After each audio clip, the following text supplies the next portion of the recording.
Министерство иностранных дел Республики Абхазия обратили внимание на ряд заявлений министра иностранных дел Литвы, сделанных в ходе его визита в Грузию.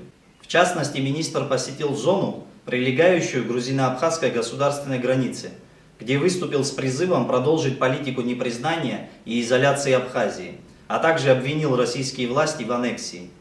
На протяжении многих лет абхазская сторона сталкивается с полным отсутствием объективных оценок со стороны официальных представителей западных стран, делающих различные комментарии относительно грузино-абхазского вооруженного конфликта и его последствий.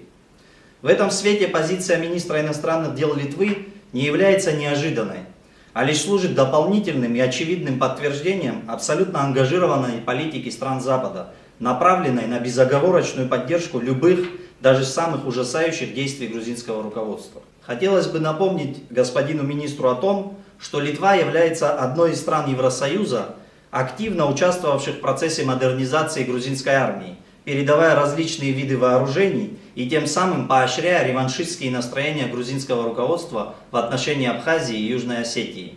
Таким образом, Литва является прямым соучастником кровавых событий 2008 года, развязанных преступным режимом Саакашвили.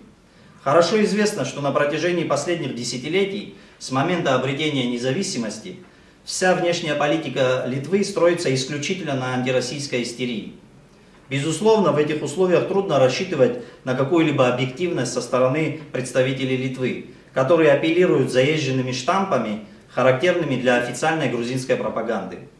В этой связи хотели бы заверить министра иностранных дел Литвы, что сделанные им заявления по Абхазии носят исключительно декларативный и популистский характер и не способны повлиять на дальнейшее развитие нашей республики. Более того, вопреки ожиданиям наших оппонентов, Республика Абхазия намерена идти по пути планомерного развития и укрепления стратегического партнерства с Российской Федерацией по всему спектру двухсторонних взаимоотношений.